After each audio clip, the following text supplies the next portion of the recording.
I don't know, where do we start here tonight? I will be allowing some time for question and answer. I always like to do that. I get some, you know, Lee's here tonight. Where's Lee?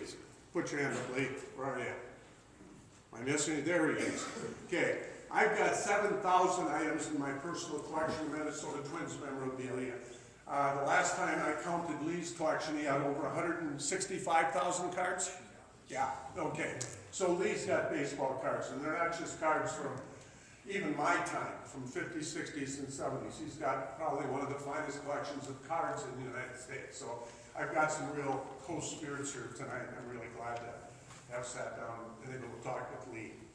One of the most strange things that ever happened to me, and maybe you heard this story before, I was giving a talk in front of a couple hundred people, and the gentleman that was going to introduce me warned me that there was going to be a guy front row center, 91-year-old retired doctor in Duluth, and they said he'll challenge you.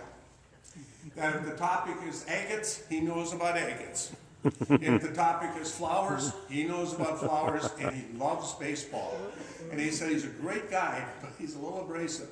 Well, I barely got started, and the hand goes up. And I looked and I said, I looked at the guy that introduced me, he nodded, and I said, oh boy. And he said, are you going to have question and answer? I said, I always do.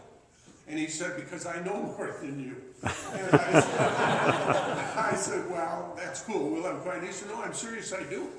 And he said, and I'm challenging you. And I said, well, I'm an old history teacher. And I said, in the old days, going back to colonial times, where they had duels, if you were challenged, the person challenged gets to pick the weapon. So I said, I get to pick the weapon with you. And I said, here's what I'm going to do. I'm going to ask you one question. And if you get it right, you win. And he said, well, I'm going to. And I said, well, I kind of hope you do. You got a lot of friends here. That'd be cool. I hope you do. My ego, I don't know everything, that's for sure. And I said, so here's my question. And I said, who's the only person that has played for the Minnesota Twins and for Concordia College in St. Paul? And you could hear all the chairs squeak. They're looking at him because he knows the answers. And he's looking at me, and he repeated it. I said, that's correct. And he said, well, you think I'm going to say Ken Herbig. And I said, oh, no, Ken Herbig didn't go to college. Well, then you can't.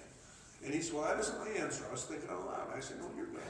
And all of a sudden, he looks at me and says, Jimmy Eisenreich. And I said, oh, no, Jimmy Eisenreich went to St. Cloud State. And they clapped and clapped and clapped. He said, who was it? I said, Sue Nelson, the organist. She plays for the Twins.